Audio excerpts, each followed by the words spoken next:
Saya buka teman-teman. Assalamualaikum warahmatullahi wabarakatuh. Waalaikumsalam. Selamat pagi teman-teman. Selamat datang di Nalar Institute. Selamat datang di Pojok Kebijakan. Memang konsepnya Di pojok bener ya? seperti ini.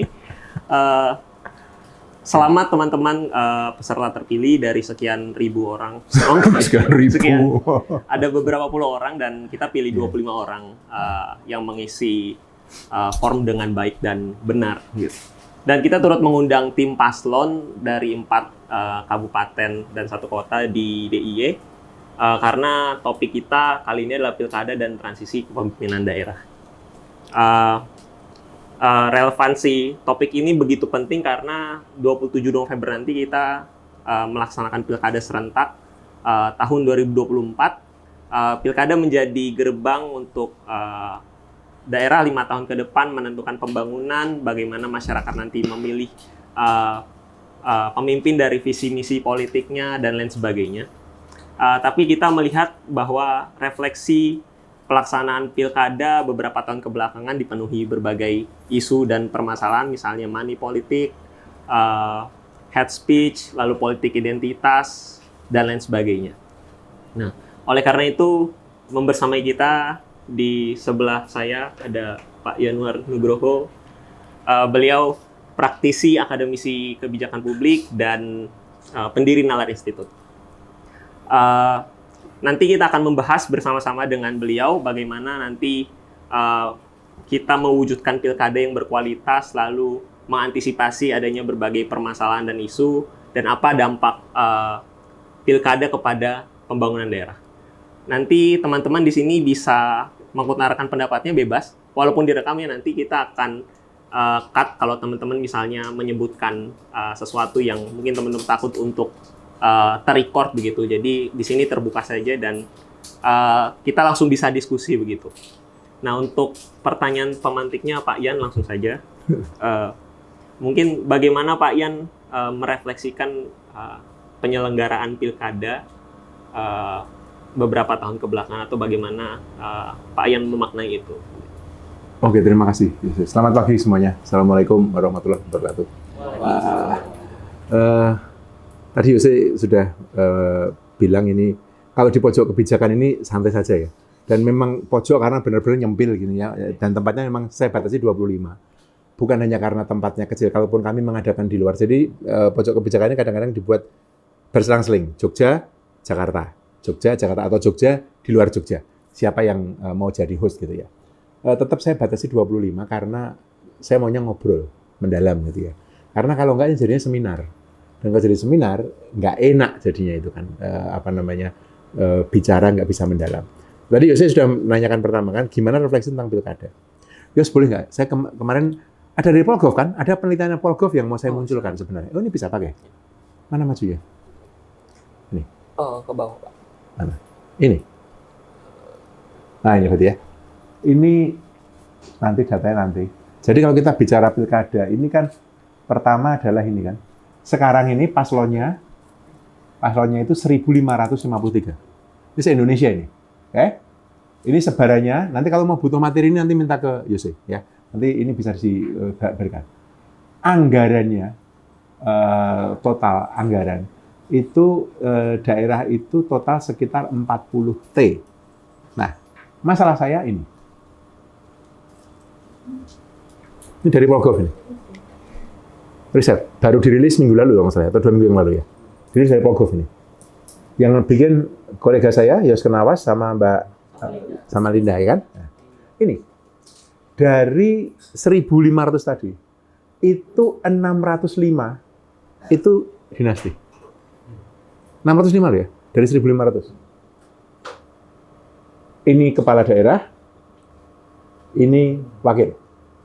Temuan 2, ini 2 kali lipat dari pilkada sebelumnya. Tapi kalau kita lihat data ini meningkat eksponensial ini.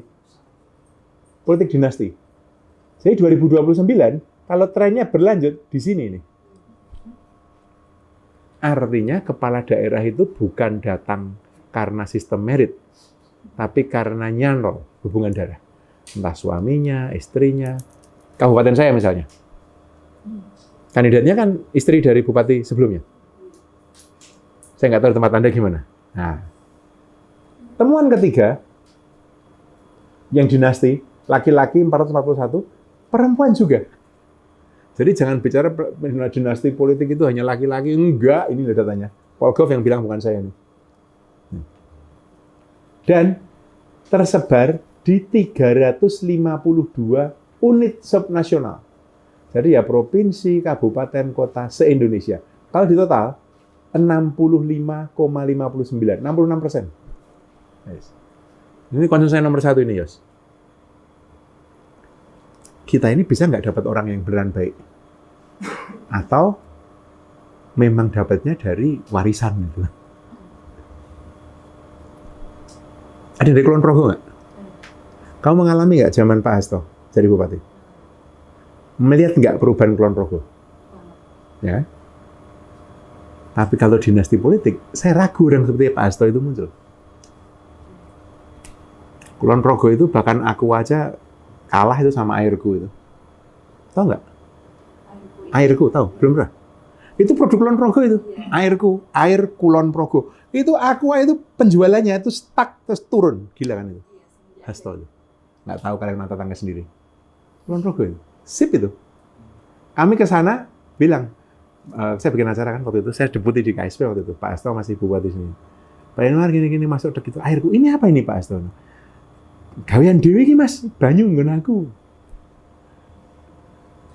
Nah, saya nggak tahu apakah orang seperti itu masih akan muncul. Ada yang dari Wonosobo nggak ada. Wonosobo itu dulu punya bupati namanya Nyoto itu bupati Wonosobo, dia pernah main ke sini ke ruangan ini ngobrol di sini. Wonosobo itu kabupaten ramah HAM pertama di Indonesia sampai di feature PBB oleh orang bernama Nyoto itu. Bojonegoro sering jadi cerita, Suyoto, Aswar Anas, Banyuwangi.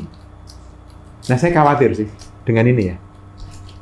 Apakah merit itu akan terjadi? Bahkan apapun posisi batin Anda, Pak Jokowi ketika wali kota Solo kan begitu. Jangan melihatnya sekarang ya, tapi kira-kira sekian tahun yang lalu. Jadi Anda bisa melihat bahwa kalau pilkadanya jalan dengan benar, kandidatnya tidak masuk ke masalah pertama ini, karena masalah berikutnya adalah korupsi. Semua orang sedang berlomba-lomba membersihkan nama. Itu kalau Anda masuk ke hukum ID, Anda akan lihat sejumlah nama yang diindikasikan terjerat korupsi. Jadi itu ya refleksi saya terhadap pilkada ya. Pertama, apakah pilkada itu bisa melahirkan pimpinan daerah yang benar? Benar itu artinya dia punya program yang jelas menjawab persoalan daerahnya, atau dia semata-mata meneruskan dinasti, entah suaminya, entah bapaknya, entah ponaannya, atau omnya, atau nggak tahu, atau istrinya, atau manapun juga, atau pemimpin yang bersih itu bisa kita dapat nggak? Itu concern saya. Karena korupsi itu sudah kemana-mana sekarang. Kalau dulu orang bercandanya adalah zaman Soeharto dulu korupsi itu tersentral di Jakarta, dengan desentralisasi korupsi juga terdesentralisasi. Sekarang kepala-kepala daerah juga ikut korupsi sendiri-sendiri. Gitu. Tapi apapun itu saya mau stop dulu di sini. Menurut Anda sendiri gimana? Bisa nggak kita mendapatkan pemimpin yang baik, atau dari kandidasinya saja, proses kandidatnya saja sudah susah itu kita cari orang baik misalnya? Atau karena sistem politiknya atau apa? Anda sendiri melihatnya gimana? Kalau saya itu. Oke. Terima kasih Pak Yanuar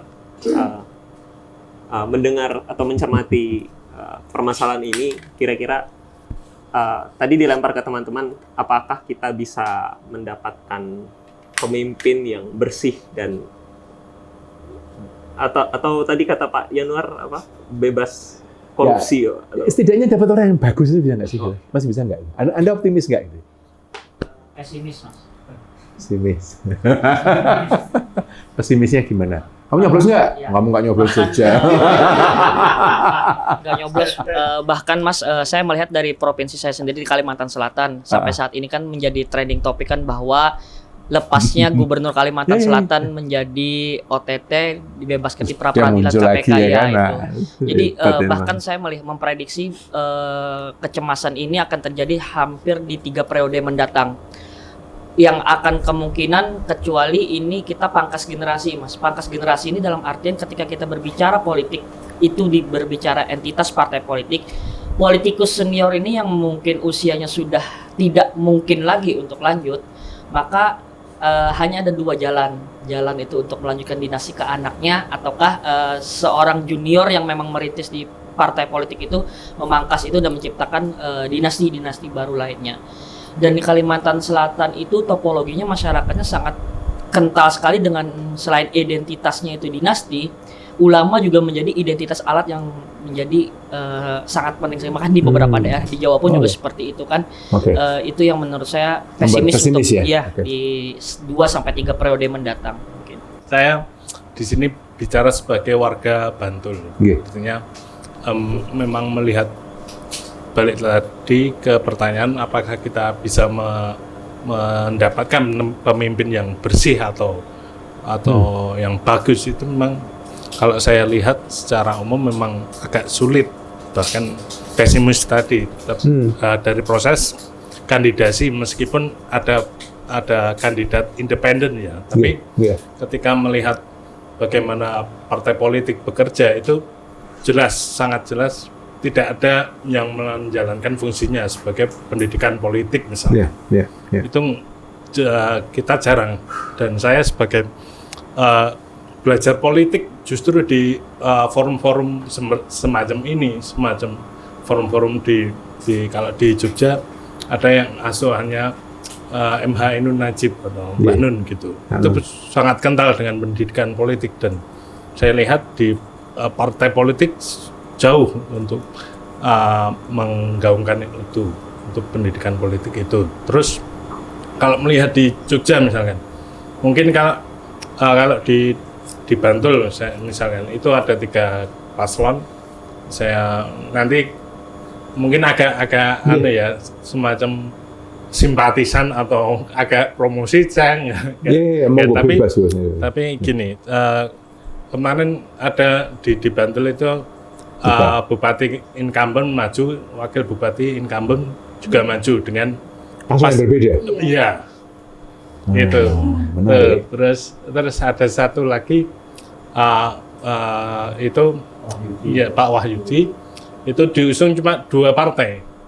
Itu dulu saya pernah bersinggungan dengan Pak Wahyudi, itu mantan lurah Panggung-Harjo yang terbaik itu. Dulu saya pernah awal, karena saya bikin proyek percontohan satu data Indonesia itu di situ. Ya. Dulu Mas Wahyudi, iya, dia debuti itu. Betul, saya mulai dari buat koran desa waktu itu. Iya, betul. Saya melihat kemarin memang kalau di debat sangat bagus ya, sangat menguasai. Tapi ketika melihat di realitas lapangan jelas bicara, yang bangun jalan siapa, yang bangun infrastruktur siapa, itu yang agak sulit ketika meskipun timnya Untoro Wahyudi juga gerilya di medsos cukup kencang, tapi itu lagi kita juga nggak bisa nafikan juga bahwa pendidikan politik di tingkat masyarakat juga ternyata masih rendah. Artinya untuk melihat persoalan tadi, apakah kita bisa dapatkan pemimpin yang baik, itu kacamatanya kita itu masih buram itu. Itu persoalannya itu juga. Saya kira itu yang saya pengen menyoroti, Mas. Saya masih optimis, tapi mungkin dengan jangka waktu yang panjang. Sebenarnya ada 2 hal yang menyebabkan ini, Mas. Yang pertama itu adalah mahar politik yang besar. Mahar politik yang besar. Mahar politik, oke. Yang kedua adanya masyarakat kita tuh lebih cenderung memilih yang populer. Termasuk dinasti politik itu kan gara-gara populer, Mas. Jadi ketika sebelumnya yang menjadi bupati adalah bapaknya, kemudian anaknya, itu kan bukan karena anaknya itu dianggap pantas dan mampu, tapi karena popularitas yang dia mengait pada bapaknya tadi. Tapi ada yang menarik Mas, misal di daerah saya pada waktu itu saya pernah diskusi sama salah satu kades, kepala desa di satu desa, namanya Desa Mogdong. Saya diskusi sama beliau itu karena kalau tidak salah sekitar 70-80% yang menang di desa itu adalah calon yang memang belum dikenal sebelumnya. Padahal di daerah kami pada waktu itu ada satu calon yang memang dia mantan wakil bupati yang dikenal masyarakat dan lain-lain. Tapi saya agak unik ketika ngobrol sama beliau itu, Pak, kok bisa Bapak ini menang? Padahal kita nggak kenal sama dia sama sekali dan lain-lain. Dia cuma jawab simpel, Mas, kemarin itu yang ngasih duit di di desa ini cuma satu calon itu. Jadi dari 4 calon itu nggak ada satu yang ngasih duit, Pak. Yang ngasih duit itu hanya satu calon itu, dan nominal uang yang diberikan kepada masyarakat di sana cuma 25.000. Alasan masyarakat bahwa ya daripada nggak dapat duit, dan bupati itu ketika terpilih, saya suka dengan dua programnya. Yang pertama itu adalah Bunga Desa, Pak. Yang kedua adalah Bunga Desa. Bunga Desa. Bunga Desa itu bupati mengantor di desa. Jadi setiap minggu itu mereka rolling dari bupati dan wakil bupati itu kunjungan ke seluruh desa di kabupaten kami, di Kabupaten Muara Enim. Dan juga ada salah satu di Maret Sumsel. Nah, daerah yang kaya batu bara, tapi bukan salah satu daerah yang paling banyak batu bara ilegalnya di Muara Enim Sumsel. Nah, kemudian ada program yang namanya dia menyediakan ambulan di seluruh desa di Kabupaten Muara Enim. Bagi saya itu adalah satu kebijakan yang prestisius karena pada waktu itu memang belum pernah ada. Padahal Kabupaten Muara Enim itu adalah salah satu kabupaten yang kaya di Indonesia. Tapi problemnya belum sampai 1 tahun dia menjabat, bupatinya kena korupsi. 1 tahun berapa bulan kemudian wakil bupatinya kena. Menyusul berapa bulan selang kemudian 25 anggota dewannya kena. Termasuk ada salah satu keluarga saya lah. Tapi saya melihat bahwa pada dasarnya mereka paham dengan kebutuhan masyarakat di satu sisi itu. Tapi di satu sisi karena ada mahar politik yang besar, mereka terpaksa mau tidak mau mereka terpaksa untuk melakukan itu. Padahal ya efeknya kan panjang. Nah, saya mau lihat bahwa saya pernah tanyakan ini ke Pak Ahok langsung, Pak. Kalau Bapak ingat pas waktu PK 230, Bapak juga yang ngisi pada waktu itu. Tapi beliau juga tidak mau. Iya. Tapi beliau juga tidak mau menjawab. Kenapa saya bilang mahar politik yang besar? Logikanya gini. Kadang partai politik itu ketika mencalonkan kepala daerah bukan membentuk dari kader dari bawah. Tapi ketika ada nama-nama yang populer, ya itu yang diangkat. Tapi nama-nama yang populer itu juga punya kewajiban untuk menyetorkan mahar politik. Saya bilang bukan sekedar money politik dengan memberikan uang kepada masyarakat, tapi kepada partai. Jadi itu menjadi problem yang salah satu yang melandas ini, Pak. Terima kasih. Artinya tanpa reformasi partai politik nggak mungkin itu hilang, ya kan? Mbak, ada yang mau berpendapat? Yang cewek-cewek dulu. Yuk, silakan, Mbak. Mbak, sebentar ya. Oke. Ya, makasih banyak. Saya mungkin nyambung dari apa yang tadi Mas Yoda sampaikan terkait dengan tantangannya kan sekarang sebetulnya struktural dan kultural ya Mas ya. Untuk di ekosistem di desa sendiri misalkan, itu kan kalau kita ngeliat ke desa, politik dinasti bukan cuma ada di level daerah, tapi juga di desa misalkan. Ketika bicara soal kepala desanya, anaknya jadi misalkan direktur BUMDes, ponakannya jadi anggota BPD misalkan. Jadi memang itu sudah terjadi sejak di level tapak level desa. Nah, sehingga normalisasi itu menjadi sangat wajar ketika ngelihat sekarang masyarakat tidak mempermasalahkan adanya politik dinasti sebagai sebuah problem. Karena itu dianggap sebuah hal yang normal dan biasa gitu. Itu pertama. Kedua mungkin tadi betul Mas, tidak pernah akan bisa ada reformasi politik kalau partainya aja nggak dibenerin gitu. Karena sekarang kader-kader yang mungkin dari awal berdarah-darah, berjuang, belajar, itu kalah oleh mereka yang dianggap menguntungkan cara suara, influencer, artis. Bandung Barat, Mas, itu sekarang rata-rata calon wabuknya adalah artis. Oh iya? Richie lah, Hengki Kurniawan lah, siapa lah. Dan masyarakat Bandung Barat, kami rata-rata memang tadi tercantol menyukai orang-orang yang cenderung dia punya branding yang cukup bagus di sosial media. Jadi mungkin masalahnya memang bukan cuma di sistem politiknya, tapi juga di tadi hegemoni pengetahuan masyarakat atas kesadaran politiknya gitu. Jadi bukan memilih hegemoni pengetahuan atas kesadaran politik. Iya. Ya, masyarakat saya lah ya orang Bandung Barat nih, saya refleksi aja. Mungkin sekarang kita udah bukan pada level yang melihat apa programnya atau pada siapa mereka berpihak, tapi melihat pada ini orang siapa, identitasnya apa, artis atau bukan misalkan. Terus secara keagamaan dia apa backgroundnya? Karena secara nggak langsung memang identitas keagamaan juga menjadi penting Mas gitu. Misalkan nih orang NU bukan, atau ini orang Muhammadiyah bukan, maaf tapi memang ini sangat berpengaruh ya untuk di sangat berpengaruh gitu Mas. Jadi mungkin tantangannya ya berlapis, bukan cuma di level sistem politiknya tapi juga di level tadi kesadaran kolektif masyarakat yang mungkin sekarang memang masih dalam. Yang ketiga juga yang menarik adalah mungkin terkait dengan ini ya komodifikasi perempuan dalam pilkada misalkan. Teman saya dulu dia jadi kader PAN gitu. Kader PAN, terus dia di tanda kutip dilamar untuk menjadi salah satu anggota DPR di Riau gitu. Tapi memang itu hanya untuk ini Mas, apa namanya? Melunturkan kewajiban pencalonan caleg perempuan.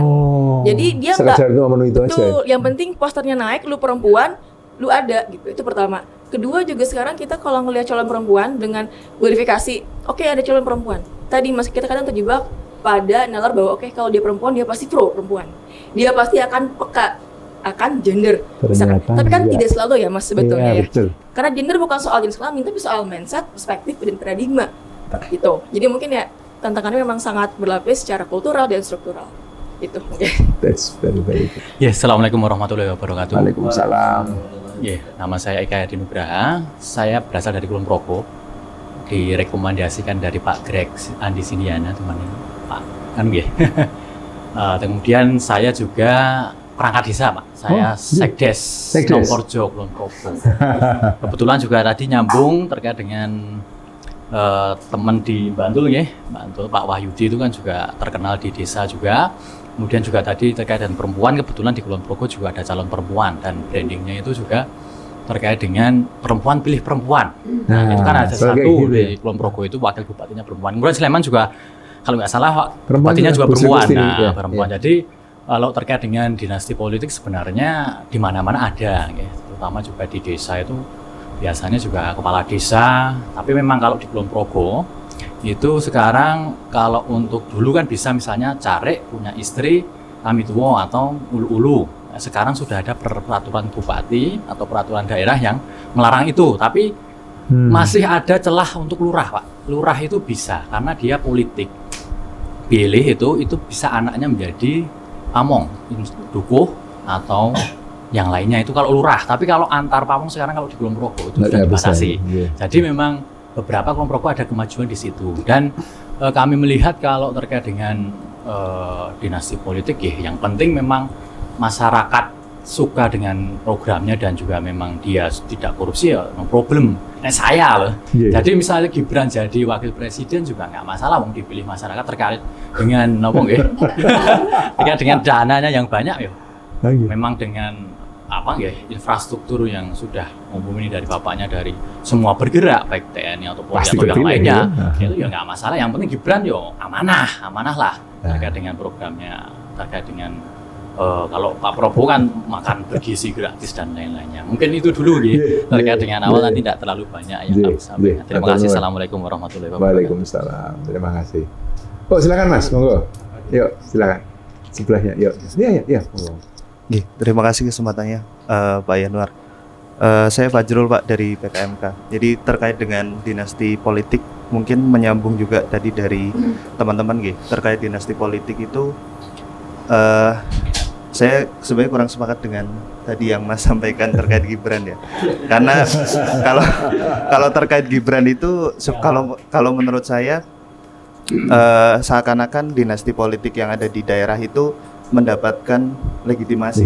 Artinya lawong presiden saja seperti itu ya kan. Akhirnya kemudian di desa di daerah-daerah itu juga demikian. Nah kalau ini saya malah ingin bertanya Pak, nanti entah barangkali teman-temannya akan jawab ataupun lewat Pak Yanuar. Dua hal sih Pak. Pertama yang tadi Masnya sampaikan bahwa apakah benar ada dinasti politik yang bagus gitu. Mungkin kalaupun ada contohnya di mana gitu. Karena kalaupun kita menilai Gibran saat ini ya ini masih proses gitu. Jadi belum bisa kita nilai baik buruknya seperti apa gitu ataupun di daerah-daerah yang lain. Kemudian yang kedua kaitannya ini juga Pak. Selama ini kita menyoroti dinasti politik itu hanya di tataran eksekutif. Tapi kalau misalkan kita melihat di legislatif juga demikian Pak. Nah, apakah ini perlu juga adanya pembatasan jabatan bagi anggota legislatif. Misalkan kalau misalkan sudah menjabat 2 periode di DPRD kabupaten kota, maka nggak boleh lagi maju. Kalaupun boleh maju di provinsi. Kalaupun sudah provinsi 2 periode, nggak boleh lagi maju. Kalau boleh maju di nasional seperti itu. Dan lain sebagainya. Mungkin dari saya seperti itu, Pak. Oke. Baik. Oh iya, silakan. Monggo Mas, silakan. Ya, terima kasih Pak. Pertama, saya pernah ngikut kegiatan kemarin di UGM di Fakultas Hukum. Ada Ketua KPU 2022. Beliau tanya, kita tuh mau mulai dari mana begitu? Beliau kita tuh harus mulai dari pemilu yang baik, sistem yang baik begitu. Saya bilang ke beliau, Pak, kalau menurut saya tidak seperti itu. Kalau saya lebih mendorong warga negara yang kompeten. Jadi ada perdebatan di situ. Jadi di sini Pak, jadi kalau misalnya kita lihat dari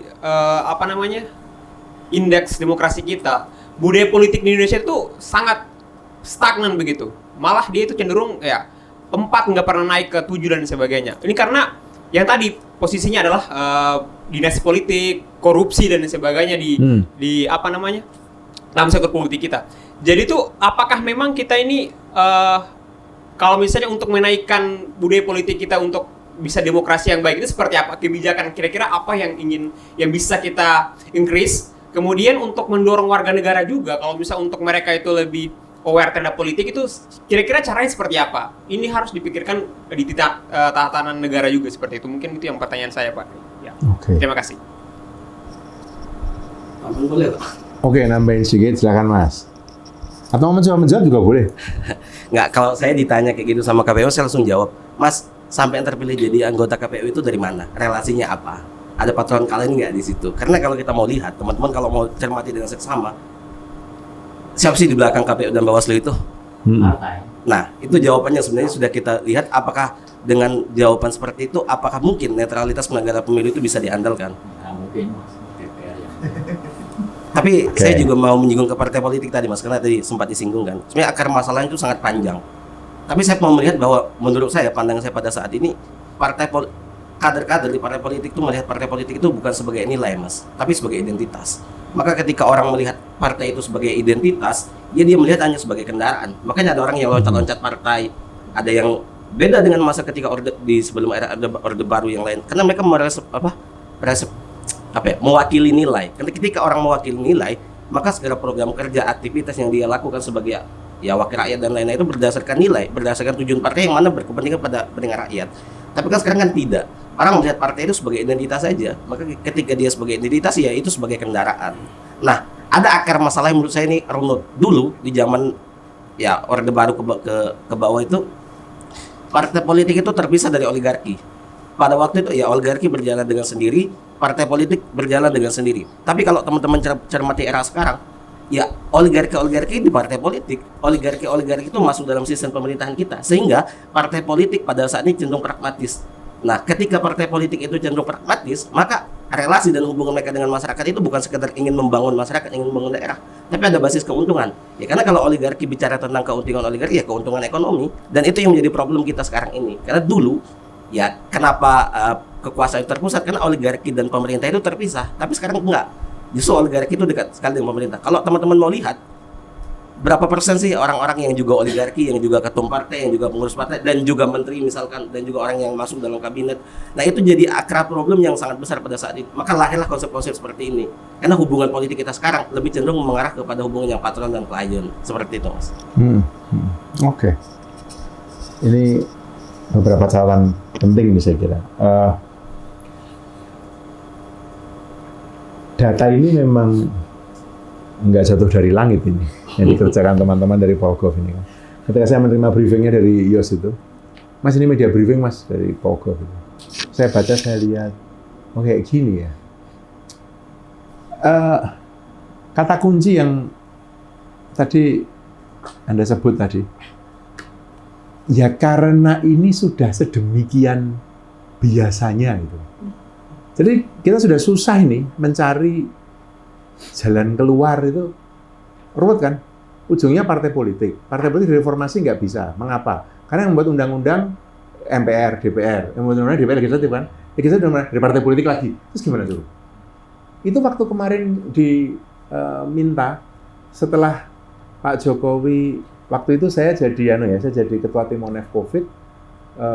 Saya mendengar termasuk yang cukup awal cerita keinginan beliau mau 3 periode itu. Dia ngumpulin ketua partai di istana, yang nggak ada cuma Bu Mega. Itu semua mau. Semua mau.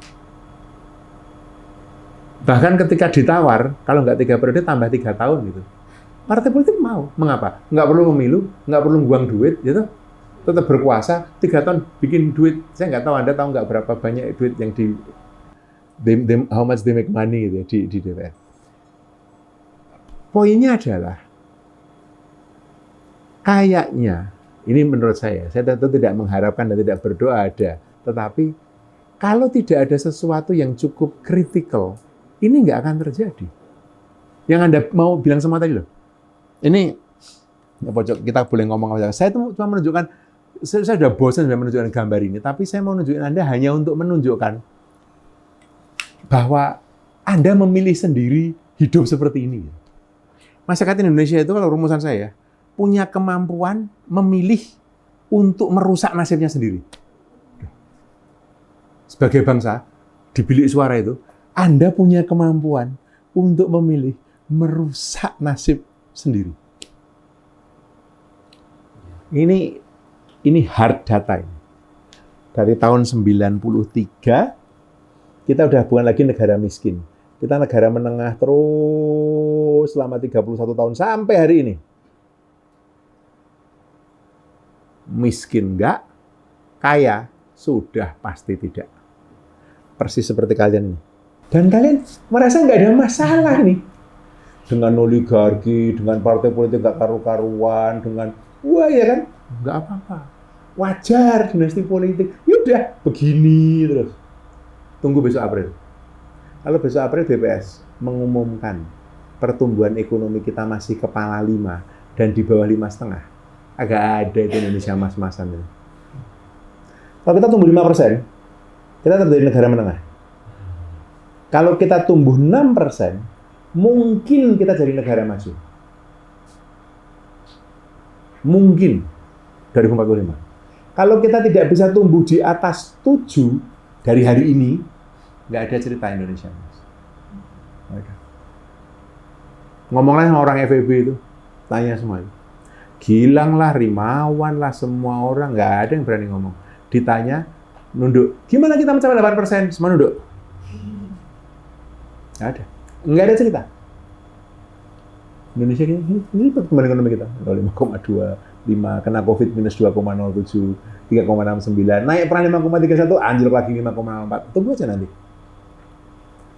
Maksud saya, gambar nasional ini kan ada di daerah. Ya kalau memang partai politiknya tidak menyadari ini, seperti yang kamu bilang tadi, susah loh mereformasi. Mereka saling mengunci. Lawang Pak Prabowo mengendorse Lutfi, dikata, nggak apa-apa kan hari Minggu. Loh gila kan?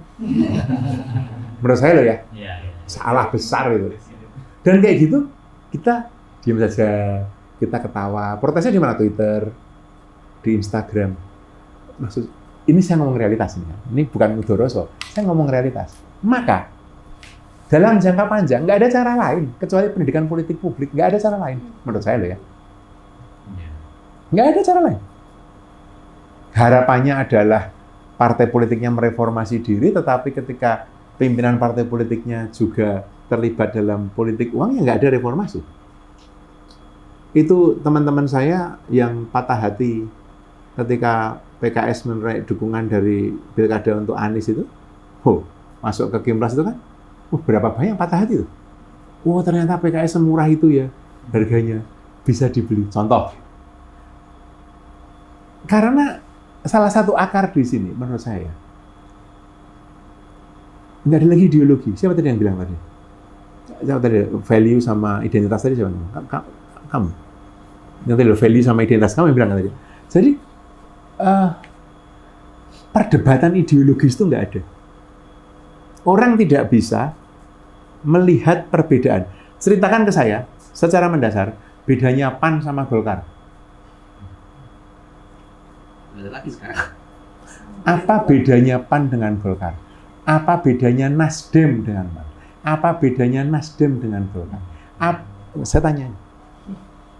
Nggak bisa. Awong itu sama. Ada istilah namanya salami slicing. Salami itu nama sosis di Italia sana, di Spanyol itu. Tapi itu dipotong tipis-tipis. Barangnya sama itu. Katanya beda. Jadi menggunakan partai politik sebagai identitas, Anda nggak bisa lagi. Apalagi posisi ideologis. Maka ketika perdebatan terjadi atau diskusi, yang ada diskusi kepentingan. Toh.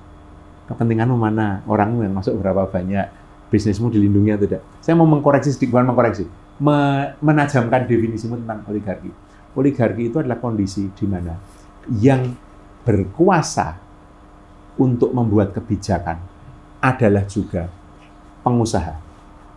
Sisi pertama. Sisi yang kedua, pengusahanya menjadi penguasa atau pembuat kebijakan. Jadi itu rumusan sederhana aja dari oligarki. Jadi perkawinan antara pembuat kebijakan dengan pelaku usaha. Karena itu kebijakan yang dihasilkan akan menguntungkan usahanya. Usahanya memperkuat posisi politik pembuat kebijakannya gitu terus ya. Jadi bolak-balik gitu terus. Itu sesederhana itu. Nah,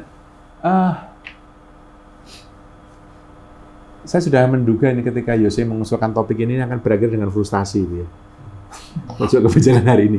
Tapi setidaknya yang saya mau sampaikan ke Anda atau kita ngobrol di sini ini adalah ya seluruh mimpi ini saya nggak ngerti gimana kita mau mencapai. Saya dipanggil Sinuwun 2 minggu yang lalu.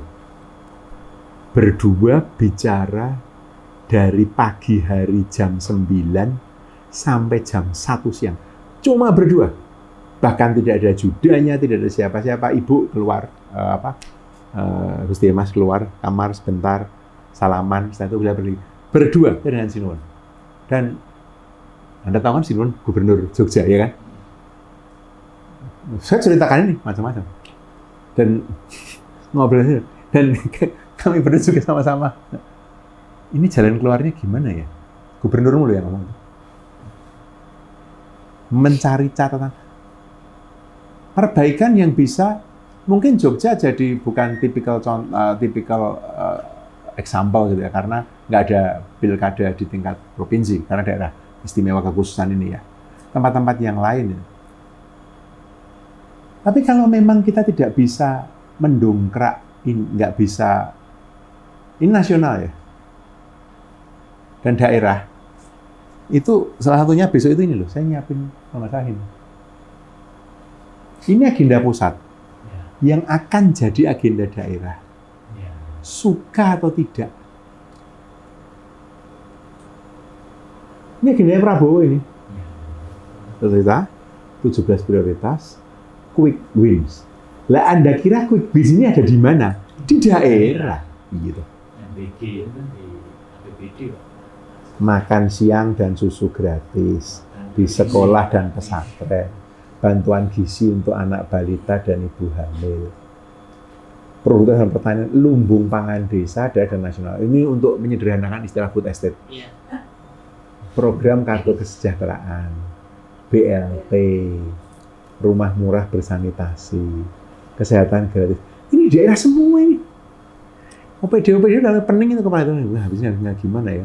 Sorry ya Mas, saya hanya bisa bersimpati dan semoga lancar dengan tugasnya. Tapi ini sampai ke depan ini, 5 tahun ini. Karena tuh instruksi.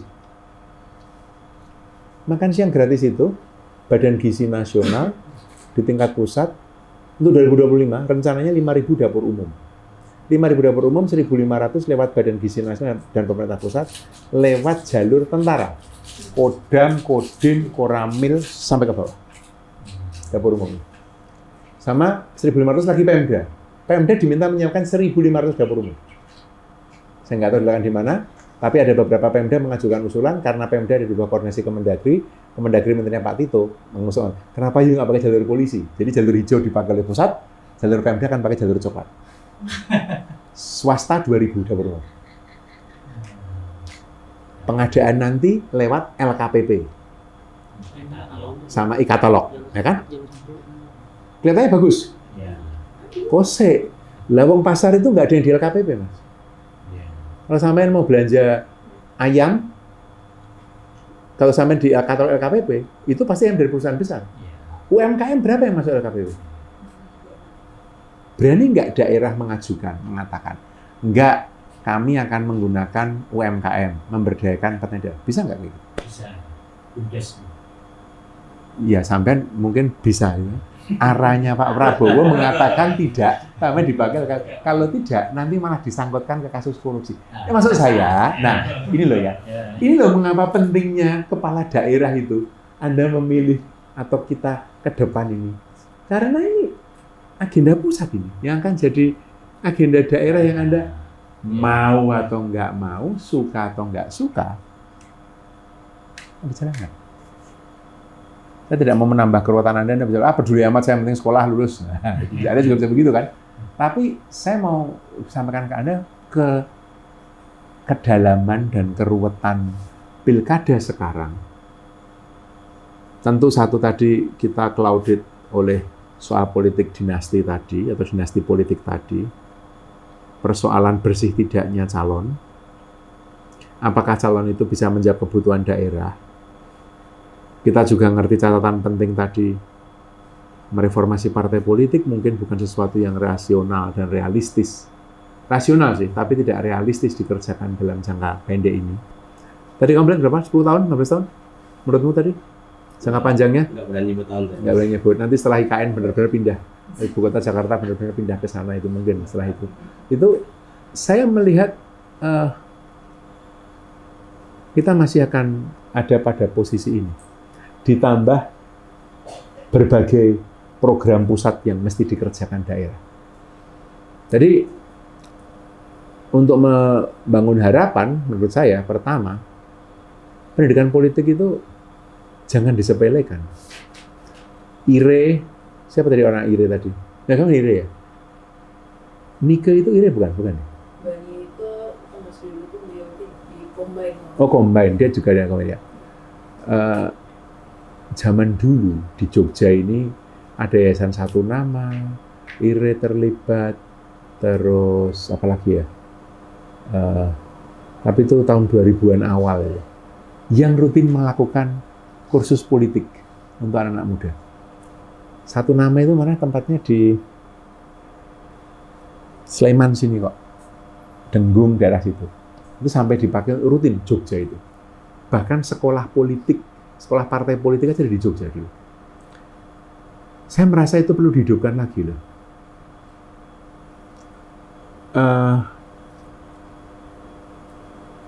Mungkin kita berharap pada kebaikan waktu ya, kalau dari istilahmu tadi ya. Kebaikan waktu untuk mudah-mudahan orang akan sadar gitu ya, ke depan. Karena kita kan gini-gini saja. Begitu besok Maret, April, BPS mengumumkan pertumbuhan ekonomi 5. Menurut saya itu akan menjadi mudah-mudahan ya, menyadarkan Pak Prabowo bahwa target 8% itu tidak realistis. Karena kalau kamu ngenjot lagi 8%, itu kamu harus mengontrol inflasi, kamu harus mengontrol nilai mata uang dolar, kamu mengontrol lifting minyak, belanja pemerintah berapa banyak. Sekarang dengan pajak dinaikkan, PPN ya, itu orang akan konsumsinya mundur. Kalau kalian makan di restoran dengan makan di warung, kamu akan terasa bedanya itu. Kalau kamu makan di warung UMKM, nggak akan kena pajak. Itu. Begitu kamu makan di rumah makan, hal yang sama. Di warung namanya gado-gado. Di rumah makan namanya mixed vegetable with coconut sauce. Gitu. Atau with peanut sauce, gitu kan. Itu harganya bisa 4 kali lipat itu.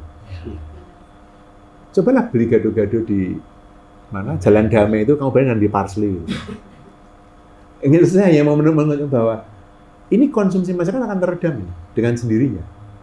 Jadi saya tidak, nek wong Jawa ngomong mujek kelek gitu ya, mengharapkan yang jelek itu tidak.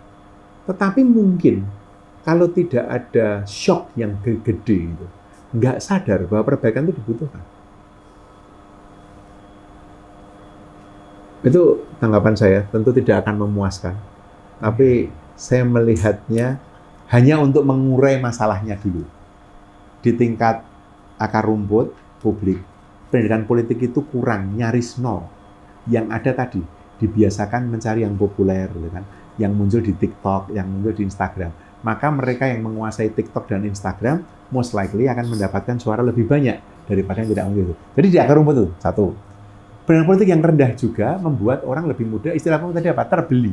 Bahkan even dengan Rp25.000.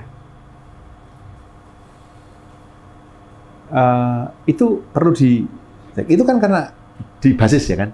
Kalau kita menggunakan analisis sedikit Marxis gitu ya, di basis itu, di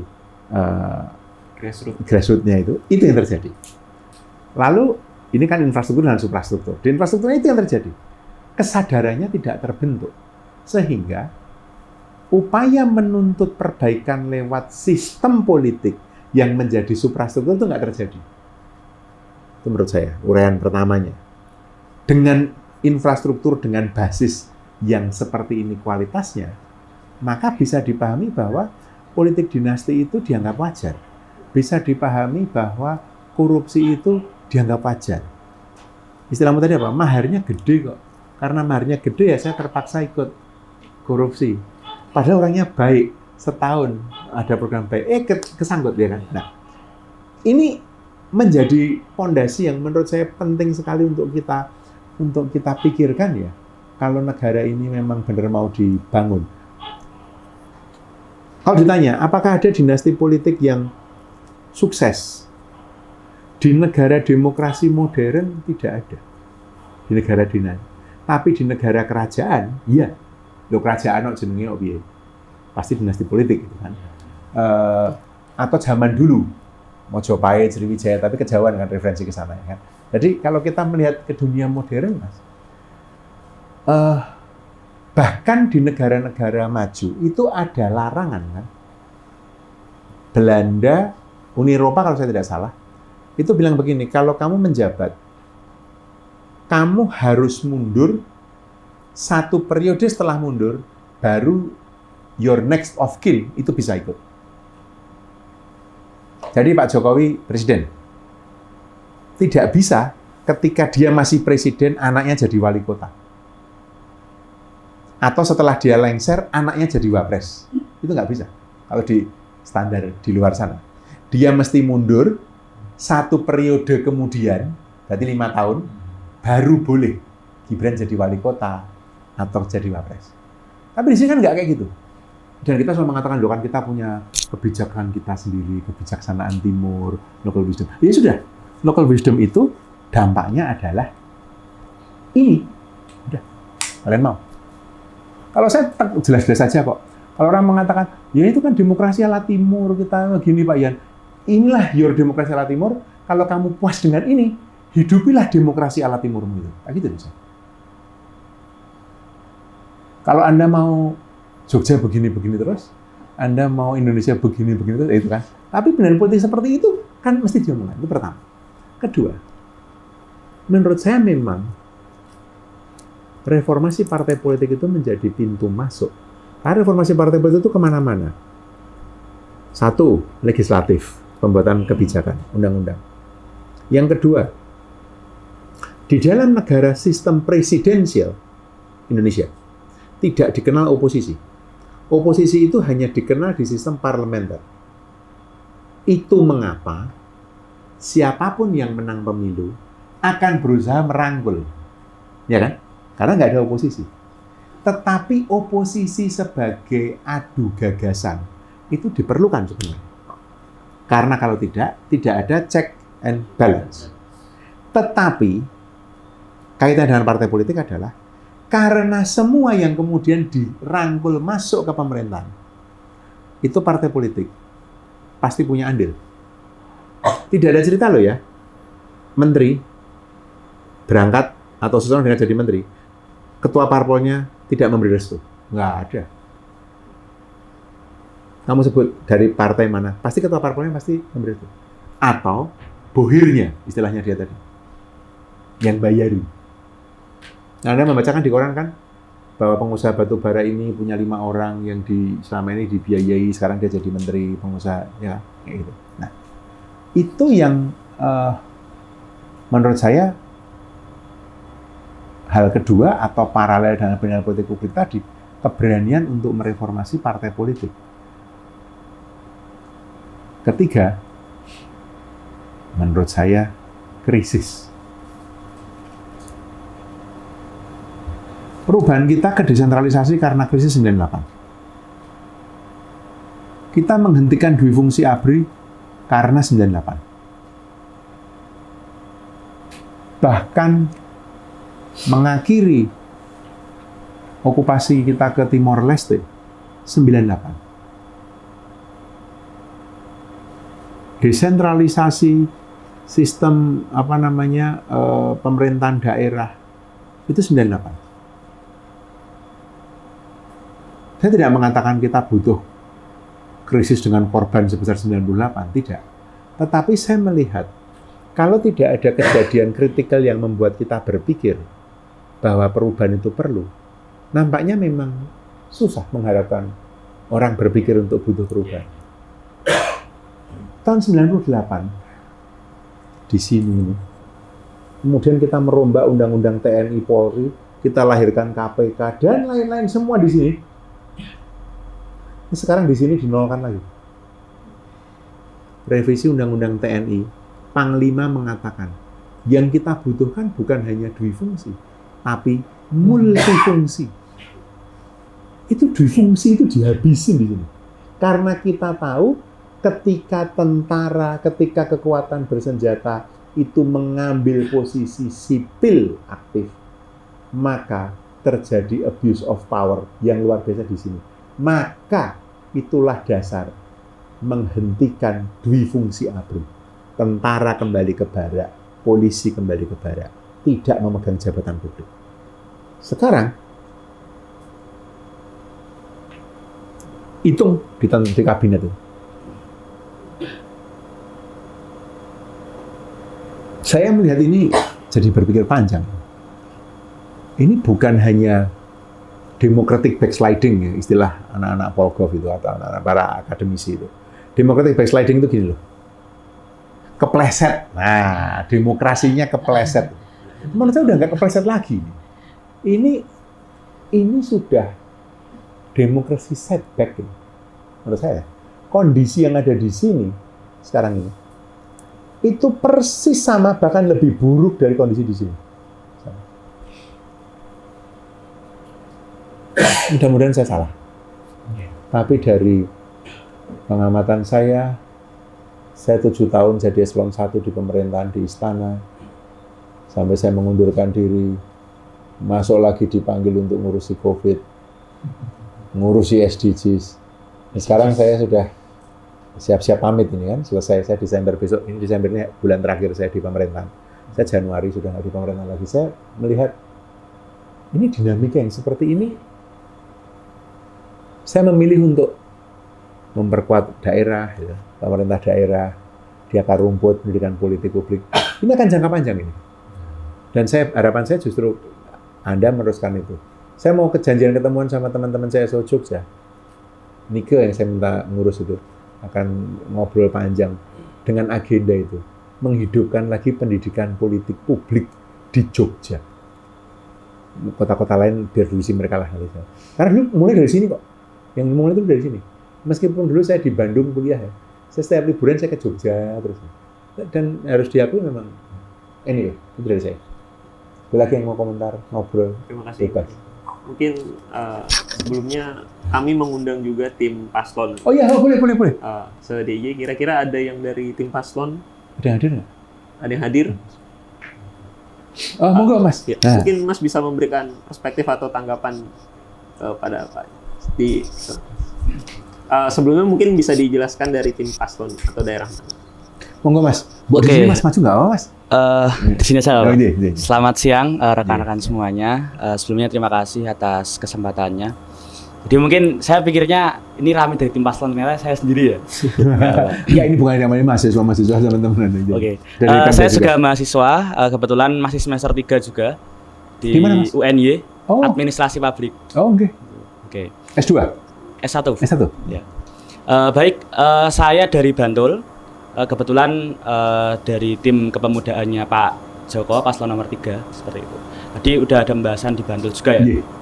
Ketika saya melihat Bantul ya, ini cukup unik tadi karena sudah disebutkan bupati dan wakil bupati masing-masing maju sebagai incumbent, yang satu maju sendiri dengan calonnya sendiri, kemudian yang satu maju juga sebagai bupati, dan yang satu lagi merupakan akademisi Pak Untoran itu dari Jana Badra.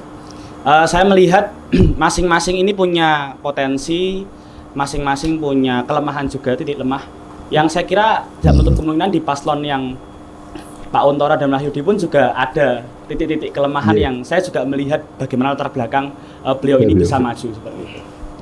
Kembali ke partai politik tadi, karena memang seperti yang disampaikan di awal tadi bahwa partai politik bukan lagi berbicara terkait value atau nilai, tapi memang identitas dan kemudian berangkat dari apa yang bisa diberikan oleh calon kepada partai politik. Karena ya saya melihat mahar-mahar politik secara khusus dengan cerita-cerita yang ada di Bantul ini saya melihat ya memang cukup mahal dan mau tidak mau ke depan siapapun yang jadi akan berorientasi untuk mengembalikan modal. Benar. Nah, kemudian muncul pertanyaan kenapa saya tergabung di tim kepemudaan Pak Joko. Bahwa saya melihat konsen beliau terhadap anak muda ini cukup besar. Sehingga kami dari teman-teman yang berangkat dari beberapa OKP, komunitas, kemudian perkumpulan-perkumpulan yang ada di Bantul ini kita melihat ada potensi untuk kita dorong, kita sampaikan apa saja yang menjadi kepentingan anak muda. Jadi prosesnya bottom up. Meskipun kita ketika melihat realitas yang ada nanti, ya kadang anak muda ini hanya sebagai alat untuk mengkampanyekan, kemudian alat untuk meraih suara-suara Gen Z, suara anak muda, pasca jadi nanti ditinggal, bahasanya seperti itu. Nah, harapannya kami adalah bukan lagi kami sebagai alat untuk berkampanye, tapi nanti pasca jadi ini kami juga bisa mengadvokasi, bisa mengawal apa yang menjadi kepentingan anak muda. Ya meskipun memang persentase untuk bisa betul-betul mengawal secara menyeluruh, bisa mengawal dengan baik ini masih cukup kecil presentasinya. Tapi setidaknya kita sudah menumbuhkan upaya-upaya itu. Termasuk juga saya di UKP mencoba untuk membangun bagaimana pendidikan politik untuk teman-teman. Meskipun ya sejauh ini kita belum ada kerjasama dengan LSM, NGO yang memang berbasis pendidikan politik, karena kita melihat di Bantul juga belum muncul di permukaan NGO atau LSM yang memang punya konsentrasi di pendidikan politik. Maka dengan kehadiran Nalar Institute saya kira bisa untuk nanti kita berkolaborasi, belajar. Jadi bukan hanya nanti kita dari sudut pandang tim SES, tapi juga sudut pandang OKP itu bisa punya peran, punya agenda yang strategis untuk memberikan pendidikan politik untuk anak muda, teman-teman yang di sekolah menengah atas yang sudah memasuki pemilih pemula, kemudian juga mahasiswa-mahasiswa baru ini kan saya kira perlu kita kawal, perlu kita belajar bersama-sama. Seperti itu, terima kasih. Terima kasih Mas. Mungkin dari teman-teman yang lainnya atau baik, selamat siang. Terima kasih Bapak. Saya salah satu orang yang ngefans sama Bapak gitu. Karena waktu itu pertemuan pertama di Jakarta di Borobudur, PK LPDP. Di Borobudur, Pak. Di PK. Oh, PK. Oh, LPDP juga? Iya, LPDP juga. Ada berapa orang LPDP di sini? 1, 2, 3, 4, 5. PK berapa? Saya 236. 236. 246. Siapa lagi? Oh, PK berapa? 208. 208? Kita nggak ketemu ya? Ketemu? Ketemu 208. Kamu berapa? 202, Pak. 202. Saya nggak tahu ketemu nggak 202. Lewat Zoom. Lewat Zoom. 230 ketemu. Oke, terus. Oke, nah dari sana Pak, kita ini Pak berbagi cerita aja gitu. Dari sana saya melihat dari 50 orang yang bertanya malam hari itu ke Bapak dan semua Bapak dijawab dengan komprehensif apapun masalahnya gitu. Nah, saya di sana berusaha untuk menggali gitu. Ikuti Twitternya, Instagramnya, podcastnya, dan saya sekarang terima kasih Pak. Dan saya sekarang terima kasih bisa bertemu dengan Bapak secara langsung gitu, yang kedua kalinya.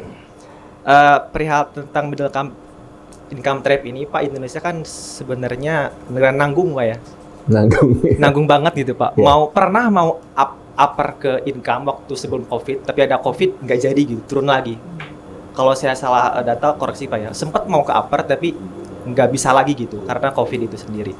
Nah, saya melihatnya bahwa pertumbuhan ekonomi triwulan ketiga ini 4,95% dari overall dari 2024 ini memang stagnan di 5% gitu. Dan defisit kita ini terakhir Bu Sri Mulyani mengumumkan bahwa APBN kita itu defisit per Oktober itu 300 sekian triliun.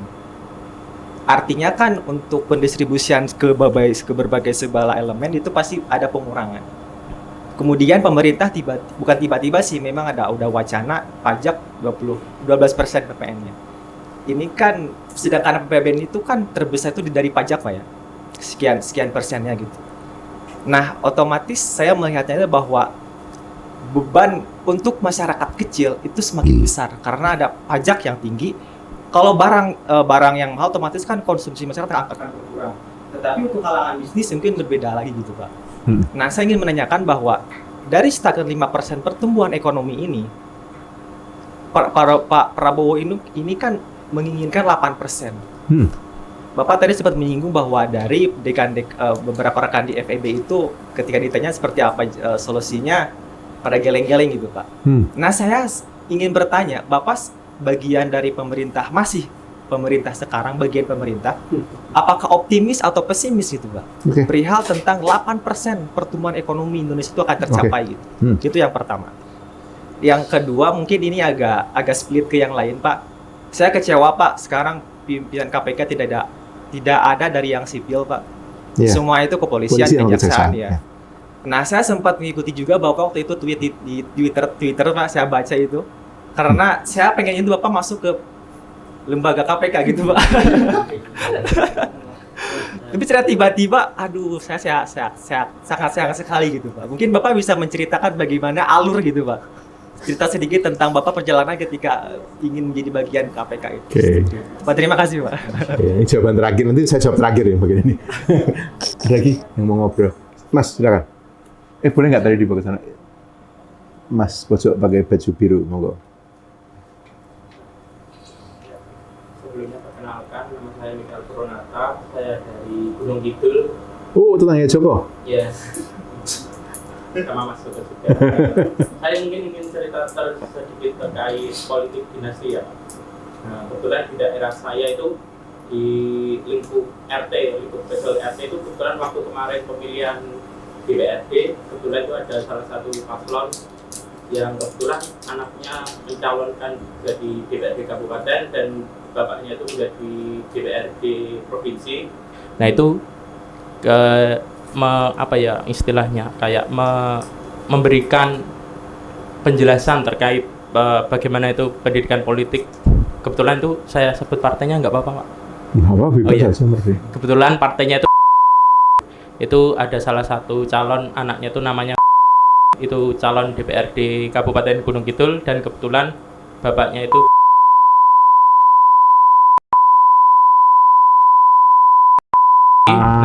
kebetulan menawarkan kepada lingkungan saya yang berada di RT tersebut untuk menjelaskan kayak bagaimana sih pemimpin politik yang ada di daerah kita, bagaimana masyarakat itu bersatu agar bisa kayak mengusulkan dana. Kan di setiap pemimpin DPRD itu kan pasti ada dana aspirasi namanya Pak. Nah, ya, betul. Dana aspirasi itu bisa untuk membangun kayak misalnya ada usulan dari masyarakat bawah, misal ada kelompok tani atau enggak ada usulan perbaikan jalan seperti itu. Nah, kebetulan kemarin itu daerah saya itu ditawarkan suruh memilih. Nah, suruh memilih terus delalai waktu pengumuman kemarin tidak terpilih. Akan tetapi ayahnya terpilih kembali menjadi DPRD provinsi tersebut. Nah, kebetulan memberikan kayak bantuan pembangunan jalan melalui dana aspirasi, bilangnya begitu Pak. Nah, apakah hal seperti itu dibenarkan atau tidak? Mungkin saya ingin menanyakan hal seperti itu. Apakah itu boleh atau tidak? Terus yang unik atau tidak dana aspirasi dipakai untuk ya seperti itu. Okay. Apakah itu memang ada apa tidak? Kebetulan saya kan bukan background seperti teman-teman kayak politik gitu. Saya kebetulan dulu pendidikan luar sekolah di UNY. Terus ya suka dengan dinamika politik belajar secara otodidak seperti itu kalau saya orangnya. Terus tambahan lagi kebetulan sekarang untuk calon pilkada di Gunung Kidul itu ada 3 backgroundnya. Yang pertama itu Mbak Endah itu berlatar belakang politikus. Kemudian yang kedua Pak Sutrisno Wibawa itu pendidikan, kebetulan dulu mantan rektor UNY. Terus yang ketiga itu calon incumbent-nya itu Pak Sunaryanto yang kebetulan dari background TNI. Nah itu kan menarik, dari 3 background yang berbeda-beda itu gimana ya, maksudnya bagaimana sih mengedukasi masyarakat terlebih di Gunung Kidul yang masyarakatnya itu tertinggal untuk bisa tahu, oh ini loh politik yang baik dan benar itu seperti apa. Soalnya di daerah Gunung Kidul itu masih minim tentang pendidikan politik seperti itu. Mungkin itu dulu yang bisa saya ceritakan. Terima kasih. Terima kasih Mas. Mungkin ada teman-teman yang lain? Kalau tidak ada, tadi ada 4 pertanyaan Pak. Yang pertama dari Masnya, pesimis atau optimis 8%. Lalu Pak Yan diminta untuk menceritakan bagaimana alur masuk ke, maksudnya untuk mendaftar ke KPK. Lalu dari Masnya ada dana aspirasi dan edukasi politik dinasti. Mungkin saya menambahkan Pak. Saya ingin bertanya ke Bapak. Selama boleh Pak? Boleh. Selama ini kan politik dinasti kan debatable antara politik dinasti atau hak warga negara. Yeah. Nah, bagaimana kita mengidentifikasi atau sejauh mana calon tersebut itu disebut politik dinasti gitu? Karena dari ratusan politik dinasti yang famous atau yang naik ke permukaan itu cuma beberapa orang gitu. Itu sejauh mana itu? Itu 4 pertanyaan tadi Pak. Silakan Pak. Saya mau gabung aja dari pertanyaan tadi, 2 pertanyaan terakhir tadi ya, yang politik dinasti ini. Kalau kalian mau Google, cari satu nama ini, Yos Kenawas. Yosnya itu YOES, Yos spasi Kenawas. Yos Kenawas ini S1 politik, S2, S3-nya politik, S2, S3-nya khusus politik dinasti. Dulu saya dengan Yos pernah mempublikasikan satu paper bersama pada bulan Desember 2020 ketika COVID. Paper itu dirujuk orang, bukan papernya tapi lampirannya. Karena lampirannya saya membuat daftar politik dinasti itu. Cucunya Ma'ruf Amin, keponakannya Pramono Anung, sopo saya taruh di lampiran itu. Jadi orang mendownload paper itu karena melihat list yang kami bikin. Tapi saya dari kebijakan publik, sementara Yos terus nulis terus tentang itu. Nah, Yos baru selesai S3-nya mempublikasikan itu, tersedia di sana. Yos juga menjadi affiliate di Polgov. Kalau mau, bikin acara sama dia, tapi dia orang yang sangat, menurut saya, satu-satunya orang di Indonesia dengan background akademik yang kredibel untuk bicara politik dinasti itu dia, menurut saya sekarang. Lain-lainnya kalau cuma ikut-ikutan banyak itu. Tapi kalau pendasaran akademik, teoritik, filosofis itu Yos. Nah, kalau kamu tadi pertanyaannya adalah, itu pertanyaanku ke Yos dulu. Yos bedanya apa politik dinasti dengan hak warga negara? Kan hakku memilih itu, gitu kan? Kira-kira, Anda tentu perlu membaca apa yang dia katakan, tetapi kira-kira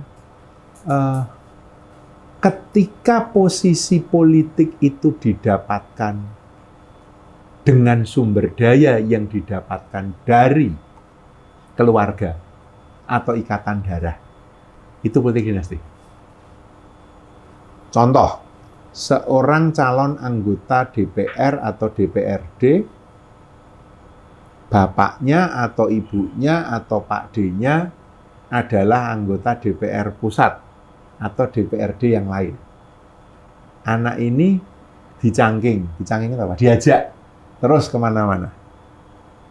Kamu tidak bisa mengatakan bahwa itu hak warga negara memilih dia. Tetapi karena dia mendapatkan exposure, karena dibawa orang tuanya. Nah, seperti itu. Atau tidak punya dana kampanye, duit kampanyenya diberi oleh Pak D-nya atau Om-nya. Nah, tidak bisa dikategorikan dinasti politik ketika itu tidak ada. Jadi next of kin atau hubungan sedarah atau berjarak tapi dalam hubungan keluarga itu tidak memberikan resources. Maka baru bisa bilang itu hak warga negara. Misalnya dia anggota DPRD di Provinsi Aceh. Saudara sepupunya ada di Sulawesi Utara, atau mungkin di Padang, tapi dua-duanya sama-sama kaya, agak ada urusan, dua-duanya terpilih. Nah, itu kamu bisa, kira-kira seperti itu. Tapi saya bukan ahlinya, jadi saya refrain dari definisi. Kita nanti ngobrol-ngobrol sama Yos. Jadi saya kepikir untuk mengundang dia itu, untuk ngobrol-ngobrol mengenai dinasti politik. Satu. Nah, kaitannya dengan pertanyaanmu tadi, Mas, sebelum saya menjawab yang lain.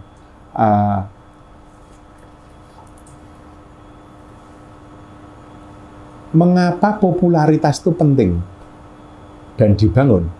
Itu persis karena ada pos dana aspirasi itu.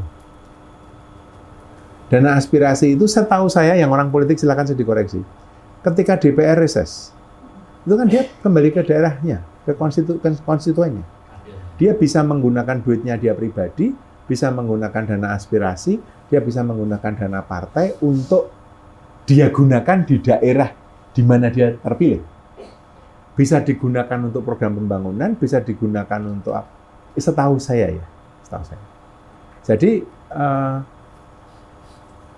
beberapa misalnya yang saya tahu karena mungkin pergaulan saya terbatas, beberapa partai yang saya kenal, anggota DPR-nya, misalnya di daerah itu ibu-ibunya membutuhkan perpustakaan untuk anak-anak, maka dibangunkan perpustakaan. Di situ dibuatkan, tolong dong buatkan klinik, tolong dibuatkan klinik, kayak gitu-gitu. Jadi kalau ada anggota DPR atau anggota parlemen yang mau menggunakan dana aspirasi itu untuk kepentingan itu bagus menurut saya loh ya. Yang sering terjadi adalah si anggota DPR itu juga punya teman pengusaha kan. Diajak teman pengusahanya, misalnya dia pengusaha, saya ajak ini daerah saya. Terus saya ngobrol sama Pak RT, Pak, RT Duan Dukuh ini butuh apa Pak? Wah kayaknya Pak Yan kita ini butuh pos kamling itu diperbaiki, ini. Saya ngomong pengusaha, tolong ya, duit aspirasinya saya kantongi. Nah itu yang terjadi, untuk mengembalikan mahar tadi loh. Itu yang seperti itu banyak banget itu yang terjadi. Dia akan, terus dia merasa, aku udah dibantu kan? Dia bilang, tolong dong Pak Yan, ini regulasi itu mengganggu bisnisku. Apa yang saya lakukan? Saya udah utang budi sama dia kan, untuk membangunkan perpustakaan di tempatmu. Saya akan main ini. Tolong dong bisnis dia. Dengan aparat. Izin. Si aparat merasa sudah membantu saya, nanti kalau gitu kamu tak promosikan. Ngerti nggak? Itu yang terjadi. Jadi, kalau lingkarannya nggak diputus memang susah, Mas. Tapi itu jawaban atas pertanyaan tadi mengenai dana aspirasi. Tidak sesederhana itu, sudah. Tapi yang terjadi praktek di lapangan, anggota DPR yang seperti itu bisa dihitung dengan jari. Anggota DPR yang melaporkan duitnya dipakai untuk apa? Setahu saya satu Ahok ya. Ahok melakukan itu. Dia ceritakan, saya selama jadi anggota DPR selama sekian tahun saya dapat duit ini saya pakai untuk ini laporan pertanggungjawabannya ini. Nggak ada anggota DPR berani kayak gitu. Contoh. Itu. Pendidikan politik. Saya setuju. Dan tadi makanya ini saya pengen banget tahun depan itu bisa mulai diwujudkan itu. Pendidikan politik untuk publik gitu ya. Semacam kursus politik gitu ya. Bikin itu di Jogja gitu, anak-anak muda, mahasiswa-mahasiswa atau mahasiswa tingkat akhir atau orang baru mulai bekerja, membangun kesadaran aja. Tapi kalau kita lakukan rutin, saya dulu pernah melakukan seperti itu dulu, tahun 98 sampai tahun 2000. Sampai tahun 2000, kemudian saya sempat pulang sebentar, 2002 saya teruskan, 2001, 2002 saya teruskan. Dulu dengan Uni Sosdem. Dulu saya mendirikan Uni Sosial Demokrat namanya. Pendirinya saya, almarhum Bambang Warih, almarhum Sujati Jiwandono, terus Marzuki Darusman waktu itu, terus siapa namanya? Patria Ginting. Saya masih ingat itu. Orang-orang politisi saat itu yang membelot dari Golkar. Mereka keluar dari Golkar, meminta Pak Harto diganti. Akhirnya direkol semua, dikeluarin semua dari anggota DPR. Pak Bambang Warih itu saya kenal tahun 91. Ketika saya masih di ITB. Saya masuk ITB tahun 90. 91 ketemulah saya dengan orang namanya Bambang Warih. Dia bilang, dia membawa buku Gerakan Kiri Baru. Apa meneh ini? Di ITB, zaman Soeharto, pakai buku Gerakan Kiri. Dan dia cerita, berapi-api tentang sosialisme di Jerman, ini salah satu jalan. Saya mikirin orang ini gila apa gimana gitu. Tapi saya jatuh cinta pada orang itu dalam kata, bener ini cara ngomongnya. Terus dia mengenalkan saya ke ideologi yang namanya ideologi sosial demokrasi. SOSDEM itu kan. SOSDEM, sosial demokrasi. Tahun 98, saya sudah selesai, saya diajak dia mendirikan pertama kalinya lembaga, 96 saya dirikan, di Indonesia, bentuknya NGO dengan nama Sosial Demokrasi. Rumah saya didatangi Koramil itu. Bapak saya di Solo, ibu saya ditanya ini nih. Itu kan untungnya karena bapak saya kebetulan juga kenal banyak orang-orang di situ kan. Panggil saya semua kenal, atau Mas, bapak saya almarhum namanya Mas Li itu. Nah, saya dipanggilnya Nugroho. Mas itu, Mas Nugroho kok ikut-ikutan PKI tuh? Karena nggak bisa membedakan kan. Pokoknya yang sosialis semua dianggap komunis gitu kan. Yang saya lakukan dengan Uni Sosdem adalah membuat pendidikan politik. Kami setahun bikin 8 kali. Nggak punya duit, minta-minta duit dari negara-negara Sosdem. Kami minta dari Jerman. Bawah. Nah, nggak usah saya sebut pendananya siapa. Nah, karena saya nggak tahu siapa yang akan nonton YouTube ini nanti kan. Pokoknya saya dapat duit dari Jerman. Waktu itu bikin pendidikan politik untuk anak muda. Setahun 8 kali. Satu angkatan 45 sampai 50 orang. Saya kurung seminggu. Masuk hari Senin, keluar hari Minggu. Kurikulumnya 3 hari pertama live in. Taruh di tempat pembuangan sampah, taruh di terminal, taruh di pasar lokalisasi. Ngomong kemiskinan kalau dia tidak tahu, tidak mengalami, nggak akan ngomong. Live in dulu. Nggak ada sosmed-sosmedan zaman dulu kan. Live in dia. Ikut ngangkuti sampah, itu dia ngernetin bis dari terminal Giwangan sampai kemana. Wah, malam hari tidur bersama mereka. Nggak ada pulang. 3 hari full. Jadi datang, diberi orientasi, langsung ditendang, dibuang. Loh, saya bisa begitu karena kan saya gratis kan. Kalau mereka bayar, loh saya bayar kayak gini. Enggak ada. Kamu tak bayarin semuanya. You ikut yang saya mau. Kalau you nggak mau, tak pulangin. Gitu. 3 hari pertama. Live in. Hari keempat, datanglah wajah-wajah kuyu itu. Tapi pikirannya udah terbuka kan. Dia ngerti apa itu penindasan. Dia ngerti apa itu diskriminasi. Tanpa teori. Dia ngerti bahwa bagaimanapun yang punya duit itu tanpa sadar menindas yang tidak punya duit. Wow, itu kan. Jadi hari keempat saya mulai membuka dengan realitas sosial. Wah, gampang banget itu ceritanya. Nggak usah pakai teori banyak-banyak. Hari keempat, kelima, keenam, abstraksi diajari. Apa itu kemiskinan, analisis sosial dipakai, lingkaran hermeneutika segundo itu saya pakai. Itu mengapa kamu mesti belajar kebijakan, itu mengapa kamu mesti masuk ke struktur. Dalam setahun, saya punya 50 kali 8 alumni. 400 orang.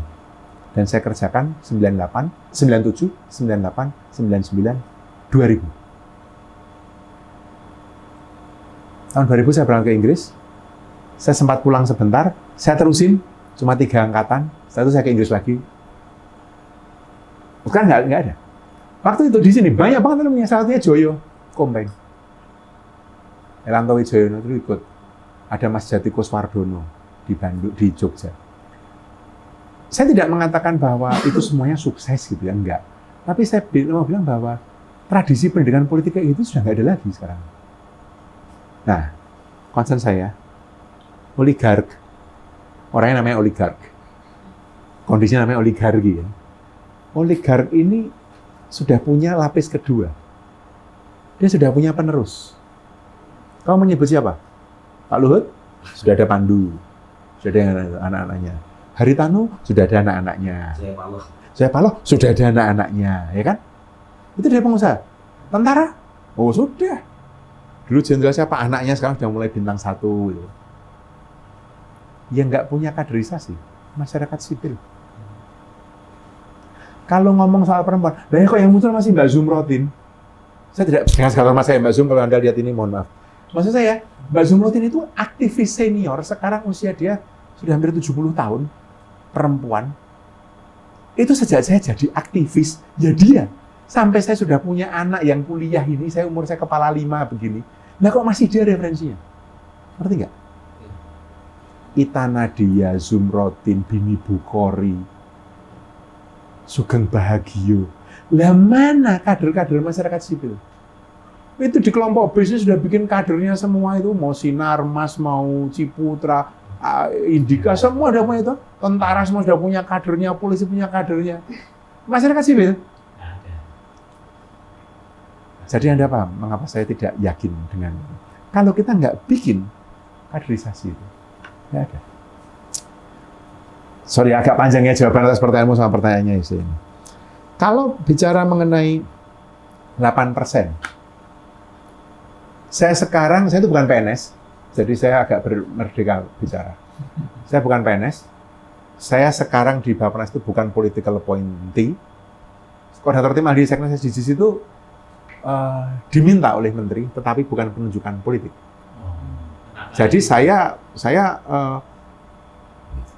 agar fair, karena dibayar oleh APBN, pakai LKPP, pakai pengadaan, dipasang di situ. Nggak ada yang apply, kecuali saya.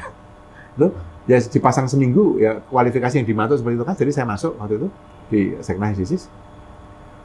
Saya minta ke Bappenas saat itu, syarat saya menerima semua pekerjaan adalah saya tidak mau dilarang bicara atau menulis. Itu aja. Tidak ada pekerjaan yang bisa memaksa saya untuk diam. Kalau pekerjaan itu membuat saya tidak boleh bicara atau tidak boleh menulis, pekerjaan itu nggak saya ambil. Jadi waktu dengan Bappenas, dengan Seknas SDGs ini, saya bilang ke mereka, saya mau terima ini syaratnya, saya tetap nulis, saya tetap bicara. Tidak boleh dilarang. Tapi selama saya menulis dan bicara, saya tidak akan pakai atribusi Seknas kalau tidak relevan. Maka kalau Anda lihat tulisan saya di Kompas, tidak pernah sekalipun saya menulis Koordinator Tim Ahli Sekretariat Nasional SDGs Bappenas. Tidak pernah. Cek semua tulisan saya di Kompas. Tidak ada. Di Kompas tidak ada, di Fulcrum tidak ada, even di jurnal tidak ada. Statement publik saya selalu bilang, saya bicara pribadi. Saya nggak tahu Anda, karena sirkumstansi orang beda-beda. Dalam kerangka itu, Mas, kalau Anda tanya ke saya, 8% nggak akan terjadi. Prabowo tidak akan melihat Indonesia tumbuh 8% selama dia 5 tahun berkuasa. Nggak akan terjadi. Kalau basis ekonominya masih seperti ini, nggak akan terjadi. Ekonomi Asia, Pasifik, itu hanya tumbuh 2,5%. Itu prediksi Bank Dunia. Dalam 5 tahun ke depan. Rata-rata cuma 2,5%. Tadi malam saya diskusi dengan seorang pakar, ada acara di Jakarta dengan pakar hubungan internasional, namanya, nggak usah sebut namanya ya. Dia cerita, Cina itu yang paling kencang sekarang cuma tumbuh 4,5%. Keinginan Xi Jinping untuk mendorong Cina tumbuh di atas 5,5%, dia harus menerima fakta bahwa Cina tidak akan tumbuh di atas 4,5%. Di kawasan kita, Indonesia mungkin masih akan tumbuh cukup tinggi, dan tinggi itu di angka 5 itu. Karena kalau Anda hitung semua variabel yang lain, tidak akan terkompensasi itu tumbuh 8% itu tercapai dengan struktur ekonomi dan model pembangunan seperti sekarang. Oke. Ini yang saya sampaikan di dalam obrolan saya dengan Akbar Faisal di AFU itu yang Ansensor ya.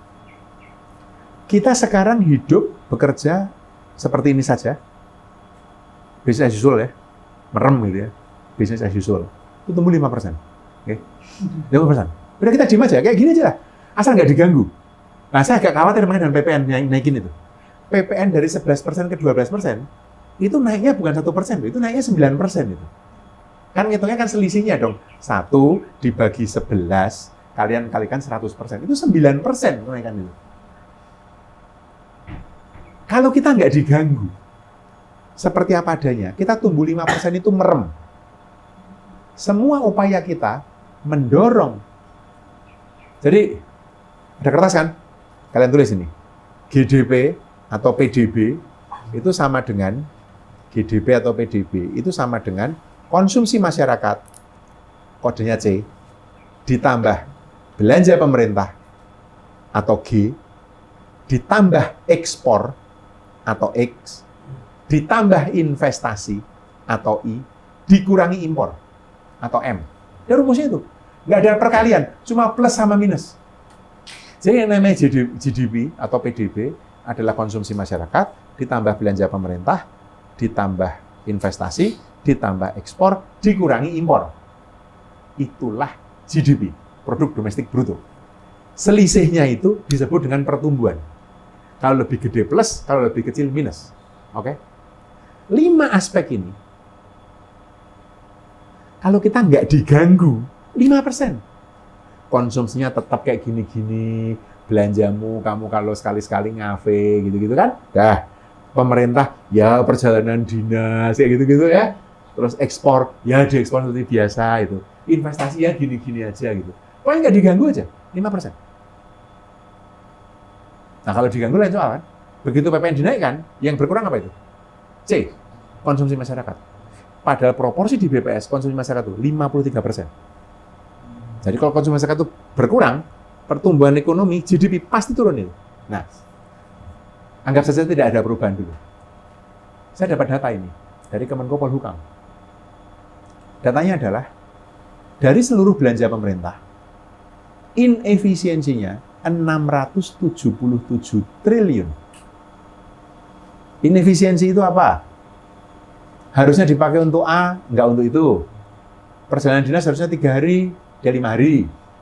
Harusnya bisa naik kelas ekonomi, dia kelas bisnis. Makan, dan lain-lain. Nggak efisien kan? Inefisiensi itu 1. 2, dikorupsi. Jelas kalau dikorupsi. Atau dicolong. Oke. Nilainya 677 triliun. Kalau yang 677 triliun itu bisa dibuat efektif, tidak dicolong, tidak ngawur itu. Saya tanya ke ekonom, ini kalau dikonversi ke pertumbuhan dalam G tadi, itu berapa? Dia bilang, Mas, itu bisa 1,7 sampai 2,3%. Loh, oh ya? Artinya, kalau pemerintah kita nggak ngapa-ngapain, tapi membenahi sektor belanja pemerintah, kita sudah tumbuh 7%. Tapi nggak ngapa-ngapain itu panjang ceritanya. Kamu menghentikan pungli, kamu menghentikan korupsi. Dengan kata lain, semua yang tidak bisa kamu kerjakan. Itu yang membuat, Mas, saya berpikir 8% tidak akan terjadi. Kecuali Prabowo mengatakan, ketahuan tuh korupsi, saya tembak mati sekarang, bersama istana, atau hukum mati, atau dimiskinkan. Semua orang takut korupsi, berhenti korupsi, 620 triliun tadi berubah jadi pertumbuhan ekonomi. Selama itu nggak ada cerita. Nah. Jadi, saya agak kasihan sih Pak Prabowo menargetkan 8% itu. Sampai dia selesai 2029, dia nggak akan melihat 8%. Nggak akan. Kecuali dia gempur ekspor tadi dengan komoditi. Dia jual batu bara, dia jual nikel, dia jual sumber daya alam semua. Kalian protes, hadapi pakai tentara. Akhirnya terus itu, nah itu bisa tumbuh 7%. Itu Soeharto sudah pernah tercapai. Soeharto itu pernah 7,3 kalau nggak salah. KPK. KPK. Gini, dulu saya mendaftar. Waktu itu saya mikir itu. Dan saya nanya sama sekeluarga ini, sama anak istri saya ini. Ini aku diminta daftar ini. Karena saya nggak minat untuk daftar. Karena ada orang yang mendorong saya terus, sudah termasuk orang yang saya hormati sekali, yang masih ada, karena yang lain sudah meninggal semua, yang saya hormati itu kan. Itu dia bilang, cobalah Yanuar. Saya pikir ini kesempatan terakhir. Karena kalau 5 tahun lagi udah nggak bisa diperbaiki KPK, telat. Jadi ini kesempatan terakhir. Dan karena KPK adalah lembaga yang bisa mengkoreksi pemerintah. Saat itu ya, saya masih percaya itu. Maka saya mendaftar. Ketika saya mendaftar dan saya melihat orang-orangnya, saringan pertama adalah administrasi. Oh, lolos saya administrasi dengan sekian ratus orang gitu. Lalu ujian tertulis. Nah, itu mulai ditanya, gimana pendapatmu mengenai pelemahan KPK? Saya jawab padanya tuh. Ya, KPK dilemahkan gini. Saya udah mikir nih. Ini kalau saya sampai nggak lolos, ini berarti saringannya namanya baterai tes. Itu berarti ini saya akan disaringnya di situ gitu. Wah, enggak. Ditanya, waktu tertulis. Dan saya bilang, pencegahan kasus korupsi itu sama seperti kesehatan. Ada 2 aspek, preventif sama kuratif. Preventif itu agar kamu nggak sakit. Namanya dalam korupsi itu pencegahan korupsi. Buatlah orang nyolong itu sesulit mungkin. Tidak ada transaksi uang kartal, semuanya harus pakai itu, laporkan ke. Nah, itu jadi orang itu mau nyolong itu susah gitu. Itu pencegahan. Tapi kalau sudah nyolong ya ditangkap lah, gila apa, udah nyolong dibiarin itu kan. Itu kayak orang sakit itu kan tuh nggak dibawa ke rumah sakit itu kan. Ya udah kamu minum vitamin C aja, udah mau mati kamu minum vitamin C. Ya enggak, vitamin C itu untuk preventif gitu lah. Jadi saya ngomong apa adanya, saya ngomongin. Jadi di ujian pertama itu saya udah mikir, lolos nggak ini ya? Dan mulailah bergelimpangan orang-orang yang saya lihat bagus. Sudirman Said, sebenarnya masih siapa namanya? Surya Chandra out, terus orang-orang KPK yang dulu TWK itu out. Kok tuh lama? Ada beberapa orang. John Budi masih, John Budi sama saya, tersingkirnya bareng sama saya. Terus gitu kan. Lalu tes psikologi. Tes terus kan, oh berarti saya masih diloloskan ini kan. Oke, masih diloloskan. Nah, tes psikologi. Tes psikologi itu, gila itu tes itu 2 hari. Itu membuat capek, lelah, fisik dan mental itu. Dari pagi diajar jam 7:30 pagi tes psikologi itu sampai jam 8 malam. Semua aspek tertulis, orang mikir macam-macam lah. Tes masuk PNS aja nggak sesusah itu kan. Pokoknya dan ditanya tuh saya jawab semuanya macam-macam lah. Hari pertama tertulis, nggak ada interaksi. Hari kedua isinya interaksi semua. Suruh presentasi, suruh debat, suruh berkelahi di situ, main game, habis itu wawancara. Wawancara 1 orang itu bisa 3 jam sampai 4 jam. Diwawancara. Namanya critical incident. Terus dicek dia punya traits apa saja. Saya merasa karena saya jawab semua apa adanya kan. Apakah Anda setuju KPK dilemahkan? Ya, memang KPK dilemahkan. Ini begini karena itu begini. Apa yang Anda mau lakukan ke depan? Ini saya jawab semuanya. Saya udah mikir ini nggak lolos ini tes psikologi. Lolos. Di luar dugaan saya kan. Yang nggak lolos, Sudirman Said nggak lolos. Nah, udah. Tes terakhir wawancara. Waktu tes wawancara itu, sudah. Ini yang wawancara 9 pansel ditambah 2 orang. Dadang Trisasongko dan Pak Taufikur Rahman Rugi, mantan KPK. Saya duduk pertama, jebret. Pertanyaan pertama adalah, Anda menulis di media mengenai Jokowi. Jadi menurut Anda, Jokowi itu orang yang konsisten atau orang yang kontradiksi? Pertanyaan pertama itu. Saya jawab, saya mempertahankan statement saya sebagai akademik. Oh begini Pak, tak jelasin. Sampai. Jadi Anda 02 atau 03? Anda TPN atau TKN? Ditanya sama gitu. Tapi ketika saya di wawancara itu, pertanyaan itu politis, nggak ada pertanyaan teknis. Nggak ada. Jadi pertanyaan itu adalah sikap terhadap pemerintah, pandangan terhadap pelemahan KPK, sedikit tentang apa yang akan saya lakukan. Tadi, korupsi partai politik. Saya mengusulkan partai politik itu di negara-negara maju didanai oleh negara. Sekarang ini, negara memberikan uang ke partai politik terlalu sedikit. Hanya Rp1.000 toh per suara. Dihitung oleh ICW dan oleh KPK, harusnya pemerintah itu memberi uang ke partai politik itu 15.000 sampai 17.500 per suara. Jadi kalau PDIP misalnya, atau Golkar misalnya mendapatkan 2 juta suara, 2 juta kali 15.000 mestinya, 30 T atau 30 M atau 300 M atau 30 itu setahun diberikan harusnya itu mestinya. Agar mereka punya akuntabilitas. Kalau diberi duit oleh negara bisa menuntut dia melaporkan duitnya dari mana. Itu langkah pertama reformasi partai politik. Di negara maju seperti itu. Macam-macam lah pokoknya. Saya coba menjawab, keluar dari ruangan wawancara. Ruangan wawancara itu terbuka loh ya. Jadi semua orang boleh ikut. Yang nonton di belakang itu banyak tuh. Ada wartawan-wartawan. Jadi waktu saya di wawancara itu, wah itu 11 orang itu bagi saya itu memang pengalaman berharga saya seumur hidup. Itu saya selesai keluar dari ruangan, saya mikir, udah pasti saya tersingkir kayak gini. Dengan pertanyaan kayak gitu kan. Meskipun ada yang mengatakan, enggak mas, belum tentu mas, ada harapan nanti. So, itu ceritanya. Tapi kemudian melihat yang sekarang ini, saya juga agak kecewa. Karena masyarakat sipil nggak ada, perempuan nggak ada. Mbak Pungki nggak lolos, Mbak Ida nggak lolos, Alamsyah Saragi nggak lolos. Jadi masyarakat sipil nggak ada, perwakilan dari akademisi nggak ada. Semua isinya cuma polisi sama kejaksaan. Jadi ya sudah, kita ucapkan selamat bekerja. Dah itu. Jam berapa nanti kita ini ngobrol ini? Sebenarnya sudah lewat. Masih ada nggak yang mau ditanyakan? Kalau ada, kalau nggak ada sudah kita akhiri. Tapi kalau masih ada, siapa tahu ada yang mau ngobrol atau ditanyakan atau komentar. Ada? Mungkin terakhir, Mas. Boleh? Mana, Mbak? Terkait dengan inisiasi partai alternatif ya. Tadi kita bicara soal partai. Inisiasi partai alternatif. Oke. Ada partai hijau kan sekarang yang. Oh iya. Ya. Salah satu partai alternatif yang memang dia punya basis ideologi yang kuat, partai hijau misalkan. Itu kan sudah mulai merintis basis tuh. Cuman mungkin ke depan tantangan mereka untuk bisa masuk ke dalam sistem partai dan politik itu gimana, Mas? Melihat sekarang kan mereka memang tentang aktivis ya. Ya. Saya ngobrol dengan beberapa dari mereka. Saya tidak punya resep yang lain lagi kecuali yang Anda sudah bosan mendengar. Membangun basis politik itu mesti dengan landasan yang kuat, karena kalau tidak, nggak punya kader.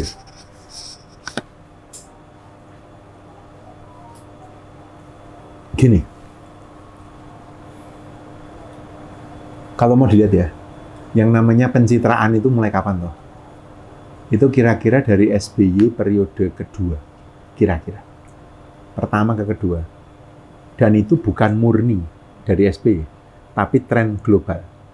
Ketika Obama di sana menggunakan citra diri. Tapi di sana pencitraan itu dibarengi dengan mereka membangun basis masanya. Jadi pengorganisasian itu menjadi kerja-kerja politik gitu ya di lapangan. Di kita yang ketangkep adalah pencitraannya. Kerja politiknya enggak. Maka mulailah politik citra. Muncul di koran, waktu itu ya, muncul di koran, muncul di TV, belum medsos, belum terlalu kenceng itu. Tapi sekarang teramplifikasi dengan sangat kuat. Jadi, ketika seorang kader si X itu muncul, itu bukan dari kinerja pengorganisasian, tetapi dari fame, ngerti nggak? Keterkenalan, jumlah follower di Twitter, di Instagram, yang bisa dia dapatkan dengan nari, yang aneh-aneh, nyanyi, tetapi bukan kerja politik. Nah, ketika saya ketemu dengan teman-teman di Partai Hijau, kan itu kan ideologis harusnya ya. Jadi kalau kamu lihat negara maju, itu ideologinya itu antara itu. Kalau nggak agama, kalau di sana biasanya Kristen gitu ya. Kemudian ideologi ekonomi politik. Jadi di Jerman itu misalnya, Jerman itu kelihatan banget. Partai Kristen, kemudian Partai Sosial Demokrat, kemudian Partai Hijau, gitu kan. Nah, hijau itu jadi ideologi. Di Indonesia nggak muncul karena kalah. Kalau tidak kalah kalau identitas, entah agama, atau tapi ideologi klasik tadi.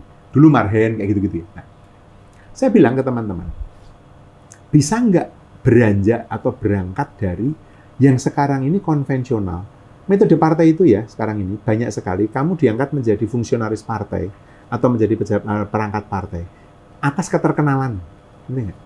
Bukan atas kerja, kamu mengkader sekian orang, kamu membangun basis, ini masa solid itu. Enggak. Tapi karena kamu dikenal, kamu masuk. Partai-partai yang sekarang-sekarang ini lah. Nah, saya tuh pernah ditawari partai. Sesederhana, karena saya dianggap punya follower. Orang dengan follower di Twitter, di atas 25.000 itu dilirik oleh partai. Saya tuh pernah ditawari. Nggak usah sebut partai. Mas Yan, jadi anggota partai lama, sekarang Mas Yan followernya banyak, bisa mempengaruhi banyak orang gini. Tetapi saya nggak punya kerja politik yang real ya sekarang ini ya. Jadi Mbak, usul saya, kalau pendidikan politiknya itu berhasil, memang ujungnya itu mestinya membuat partai alternatif. Tapi dengan ideologi yang jelas gitu ya. Dulu saya tuh punya harapan pada dua partai, namanya PKS dan PSI. Dulu, jangan lupa kata-kata itu. Dulu saya punya harapan itu. Yang satu, berbasis agama memang, tapi menurut saya dia punya garis ideologi yang jelas. Saya dengan Najwa Shihab, ketika Najwa Shihab masih S2, nulis paper bareng tentang PKS. Judulnya The Ties That Bind. Itu tulisan pertama tentang PKS dari dia dulu masih gerakan mahasiswa jadi partai politik. Semua tulisan tentang Indonesia, politik Islam Indonesia pasti mengutip tulisan saya itu. Sama Najwa Shihab. Itu Najwa masih di Melbourne. Saya di Inggris. Dia telepon saya, dia kontak saya. Mas gini-gini, oke kita kerjain bareng, saya kerjain. Terus itu kami tulis publikasi di Journal of Asian Law. Jadi Australian Journal of Asian Law. Jadi di jurnal hukum, oleh seorang teknik. Saya nulis itu tentang PKS. Saya bilang ini partai ideologis. Dia secara distinct berbeda dari PDIP, dari Golkar, dari yang ada. Yang kedua, PSI. Ketika PSI berdiri dengan seluruh platform politiknya, dia menunjukkan bahwa dia menggunakan kata-kata solidaritas, ya, meskipun banyak orang sosialis di situ, PSI dari sosialis itu dia distinct berbeda dari PDIP loh. Jadi saya dulu berharap itu sampai semuanya rusak di Pilpres 2024, bahwa ternyata semuanya ya digerakkannya oleh duit. Nah, ya sudah selesai. Jadi kalau Anda tanya, apakah ada kebutuhan partai alternatif? Sangat perlu kita sekarang ini. Sekarang ini yang berani secara terbuka, terang-terangan, apapun feeling Anda, cuma PDIP kan? Mengatakan, enggak, saya nggak masuk di pemerintahan, saya dari luar sekarang. Dah. Dia nggak mau ikut ini, nggak mau ikut, cuma itu saja. Sebenarnya Nasdem juga tidak, ya kan? Kalau Anda lihat Nasdem, Nasdem juga belum masuk kemana-mana, ya kan? Cuma saya di mana sudah gabung PKS, ya kan? Sudah masuk jadi anggota, sudah jadi wamen lu kan? Anies Mata, ya, sudah dari Gelora. Iya. Yang saya mau melihat adalah susah sekarang ini di dalam mainstream mainstream politik kita ini. Karena yang kita punya hanya mereka yang sekarang kita nggak bisa membedakan. Jadi istilahmu tadi apa? Partai alternatif. Saya ketemu teman-teman dari Partai Hijau, saya dorong muncul aja. Biasanya Mbak, masyarakat sipil itu membentuk partai.